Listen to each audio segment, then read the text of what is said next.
se retrouve donc à présent pour cette deuxième vidéo pour lecture. Donc pour ceux qui ont vu la première vidéo, comme j'expliquais à la base, il ne devait y avoir qu'une seule vidéo mais qui durait plus d'une demi-heure, je m'en suis aperçue au montage. C'est pourquoi j'ai décidé de la couper en deux, c'est pourquoi je vous retourne les introductions et les conclusions et que donc je suis habillée différemment puisque nous ne sommes plus le même jour.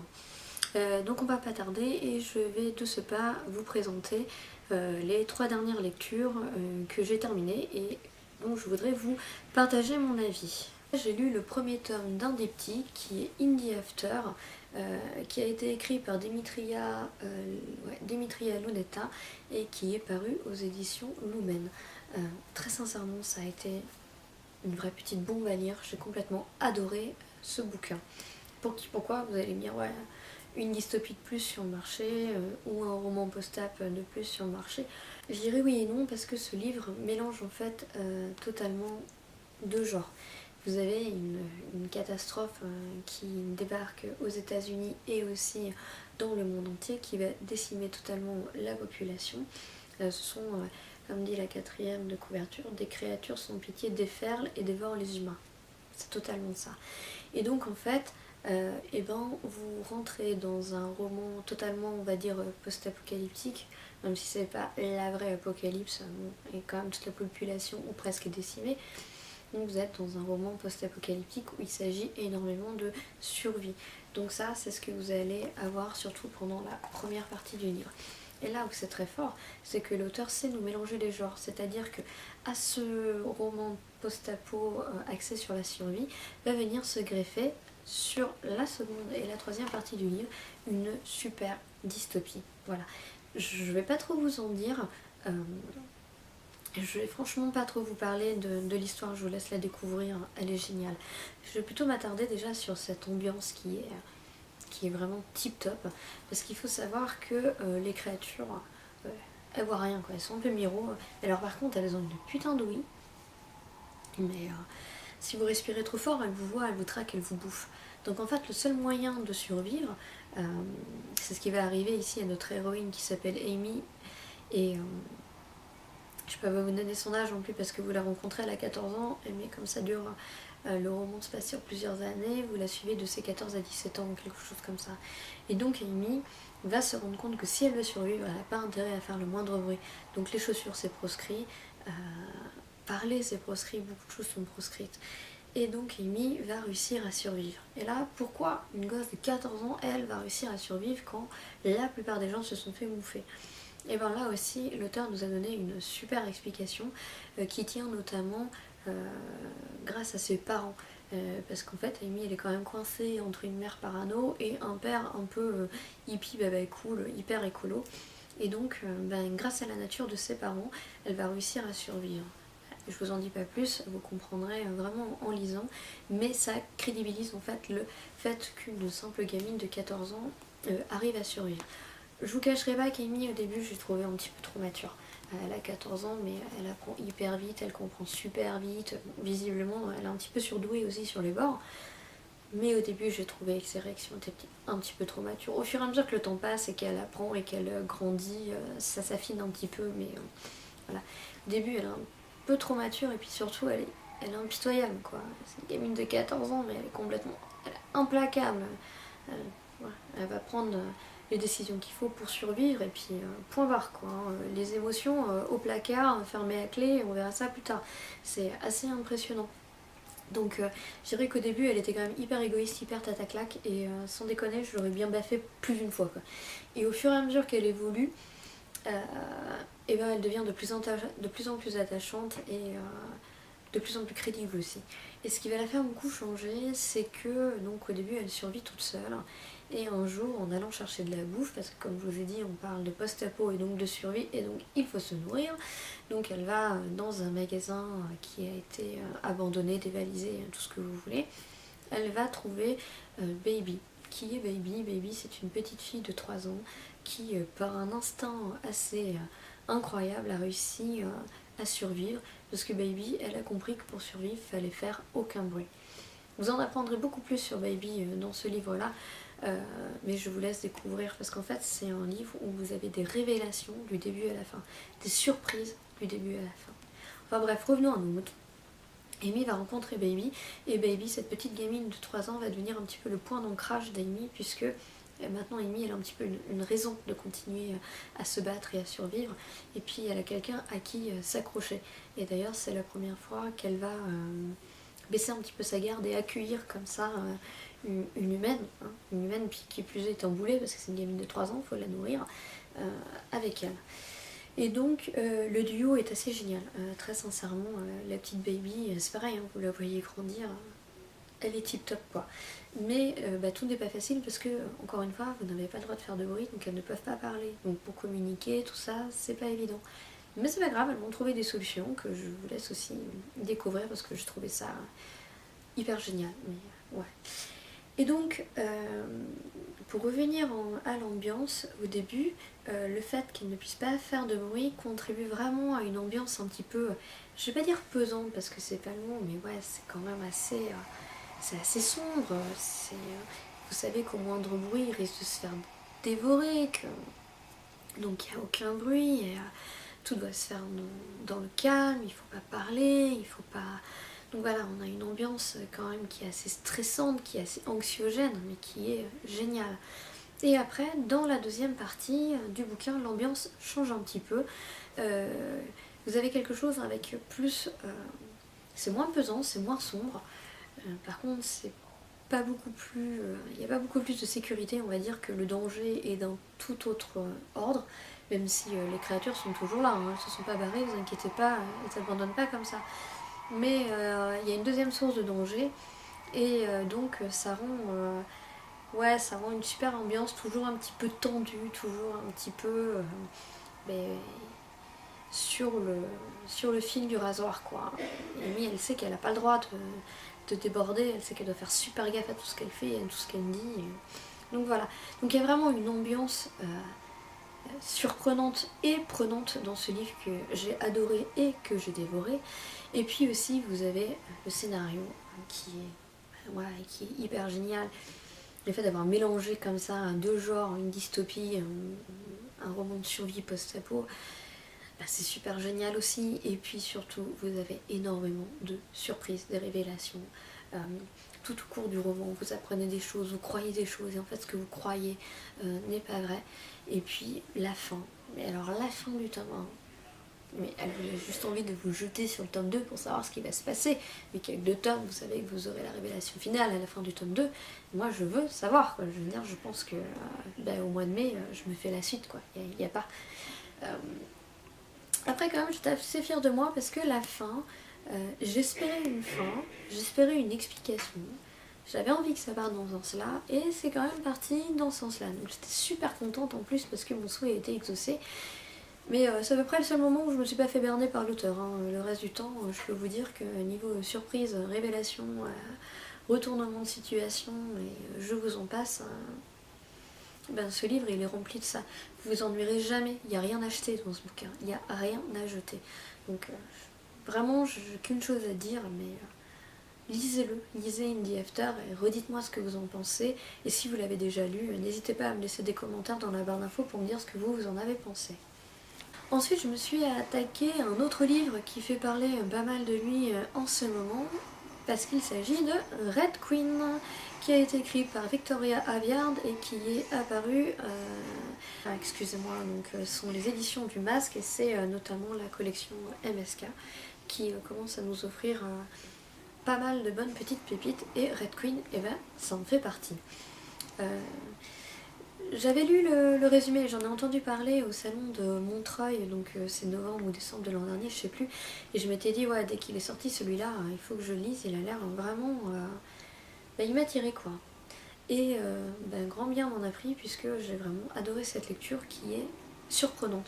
C'est vraiment le mot de ce livre, parce qu'en fait, quand vous lisez la 4e de couverture, vous pouvez y aller, pour une fois, elle vous donne pas trop d'infos.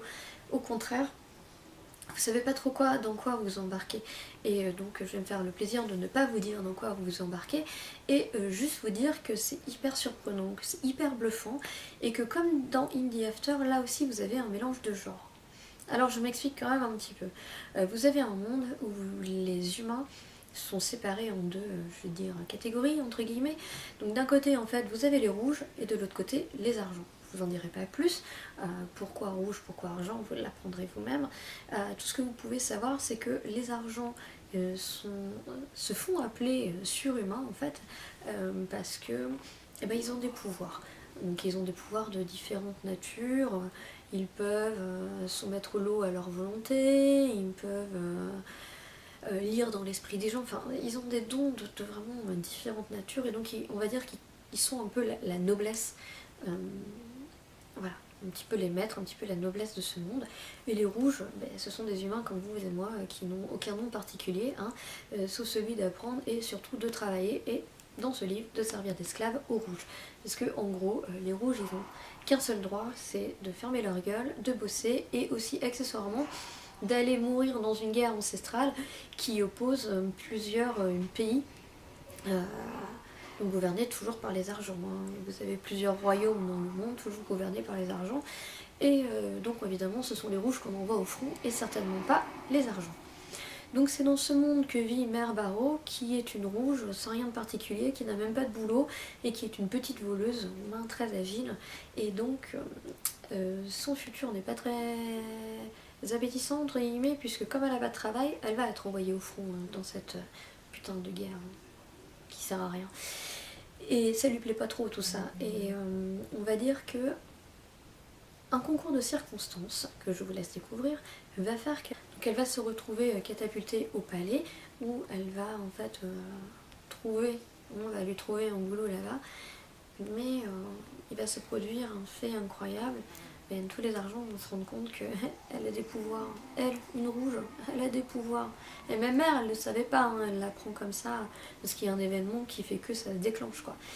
Et donc à partir de là, le roi et la reine sont quand même bien emmerdés, et donc vont faire en sorte de cacher un petit peu le fait qu'une rouge ait des pouvoirs. Et donc à partir de là, vous avez toute l'histoire qui se met en place, et donc c'est une histoire qui est basée sur des alliances, sur des complots, sur des trahisons. En gros, Mère, elle ne sait jamais à qui elle peut faire confiance. Bon, elle part du principe qu'elle peut faire confiance à personne, et ça en soi, elle a plutôt raison.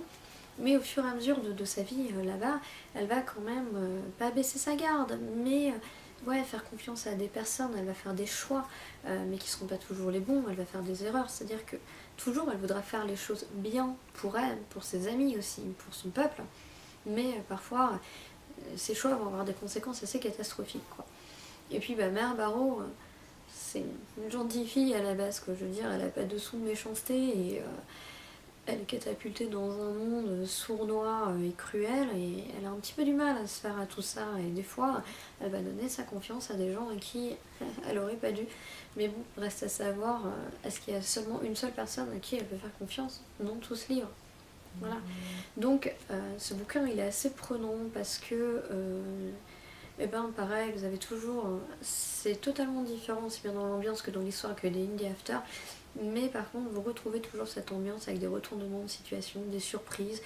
Vous êtes incapable de prévoir la suite du bouquin. À aucun moment j'arrivais à savoir ce qui va se passer, comment ça allait se finir. Même la fin m'a laissé complètement pantoise, je m'y attendais pas du tout, quoi. Ça a été assez... J'ai lu la fin, c'était what the fuck, quoi. Je veux dire, c'est pareil, c'est le genre de bouquin, vous avez envie de vous jeter sur la suite. Pas de bol, là la suite n'est pas encore sortie, il va falloir attendre. Mais bon, je vous conseille quand même de vous jeter dessus. Et donc en fait, ce que je vous disais au début et que j'ai complètement oublié en cours de route parce que je suis partie à vous parler de Mère, c'est que là aussi vous avez un petit peu un mélange de genres, parce que de fait vous avez les rouges, comme je vous ai dit, qui sont comme vous et moi, qui n'ont qu'un pouvoir, et donc qui amènent un côté, on va dire, univers contemporain. Dans ce bouquin, vous allez trouver des cartes d'identité, des sacs à dos, des motos, des trucs hyper contemporains comme vous et moi on en voit tous les jours. Et les argents, eux, avec leur pouvoir, vont apporter un côté un peu plus fantasy. Déjà, vous avez les pouvoirs, mais vous avez aussi des palais de diamants et de marbre, des choses comme ça. Et donc vous avez un univers contemporain et un univers fantasy qui arrivent à cohabiter, qui arrivent à se mélanger. Et les explications de l'auteur, le monde qu'a créé l'auteur fait que en fait le tout est hyper crédible. Au début c'est assez déstabilisant, moi je le cache pas, personnellement ça m'a un petit peu perturbée au début, mais pas perturbée dans le mauvais sens du terme, hein. C'était pas négatif, mais ça m'a quand même un petit peu perturbée. Mais c'est hyper bien trouvé, quoi. Je veux dire, le qualificatif qui correspond à ce bouquin, c'est vraiment surprenant, quoi. Et puis les personnages, ils sont ils sont hyper attachants. Mère, elle est géniale, en plus elle est quand même assez drôle, elle a un caractère... Ouais, moi je la trouve top. En fait, Mère, elle est super courageuse, mais elle est aussi super impulsive, quoi. Donc, je peux vous dire que des fois, elle répond au roi et à la reine, vous êtes quand même mort de rire, quoi. Parce que s'il n'y avait pas eu cet événement qui fait que finalement sa tête vaut un prix d'or, je peux vous dire que elle se serait fait flinguer, mais 50 fois, quoi. Et rien que pour son insolence. Et, mais elle est courageuse, et puis surtout sous ses dehors, sous cette espèce de cuirasse qu'elle porte, eh bien, elle a un cœur en or parce que finalement elle va tout faire pour ses amis. Voilà. Après vous avez deux autres personnages aussi qui apparaissent pas mal, qui sont Maven et Cole, qui sont les princes héritiers. Et ça c'est des personnages tête à claque. C'est-à-dire que tour à tour vous avez envie de les baffer, et puis de les aimer aussi. Vous les aimez, vous les détestez, vous les détestez, vous les aimez, vous savez pas quoi en penser. Ils sont très très bien créés par l'auteur, et puis du coup ouais, ça les rend quand même vachement intéressants. Et l'ensemble des personnages en fait est hyper bien travaillé, hyper bien fouillé, ce qui fait que ça vous donne un livre qui est dense, qui est riche et qui se savoure, parce qu'en fait avec Mère vous allez parcourir un sacré bout de chemin entre le début du tome et la fin du tome. Il y a vraiment beaucoup d'éléments qui apparaissent, beaucoup de choses qui se passent, et vous avez pas mal d'actions. Les décors sont sublimes, et donc les dons des argents permettent des scènes d'action et de bagarre qui sont assez sympas et planté dans un décor assez génial.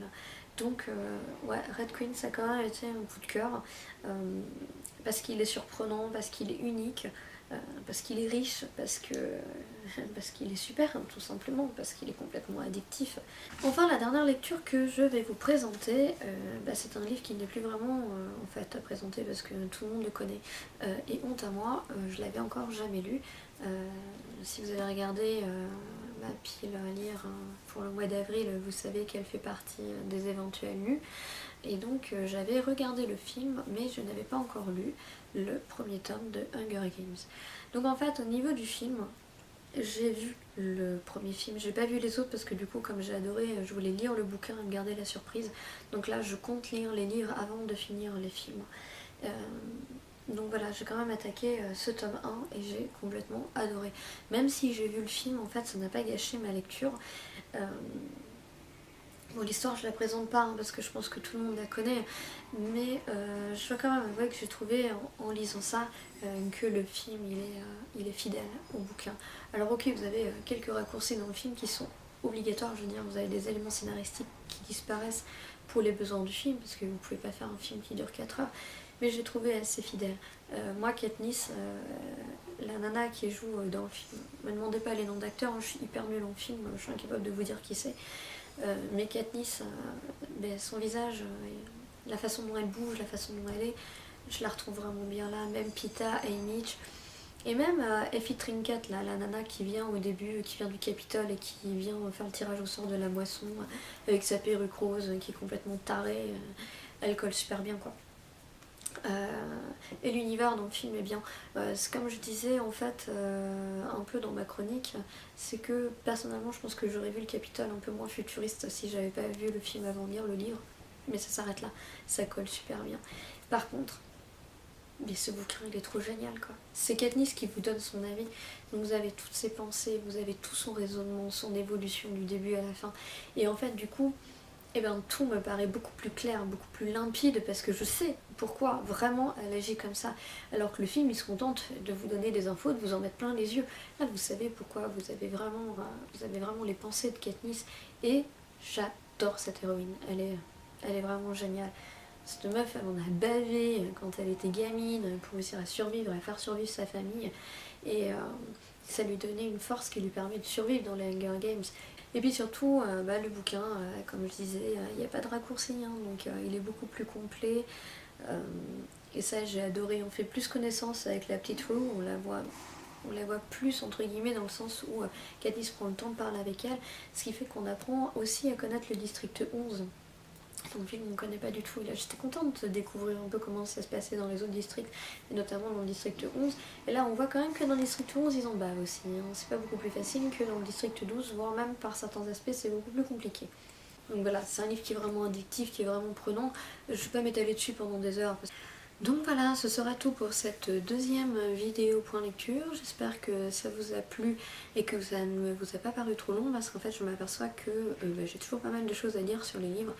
Après, si c'est pour balayer sans trop expliquer pourquoi j'ai aimé ou pas aimé, bon voilà, ça me paraît peut-être un petit peu moins intéressant. Donc je préfère couper les vidéos ou présenter moins de livres et puis essayer de vous donner mon avis avec le plus de précision possible. Donc je vous dis à bientôt pour une prochaine vidéo. Je suis incapable de vous dire dès tout de suite de quoi il s'agit. Ce sera encore une fois la surprise. En tout cas, je vous souhaite à tous une très bonne journée et je vous dis à bientôt. Ciao!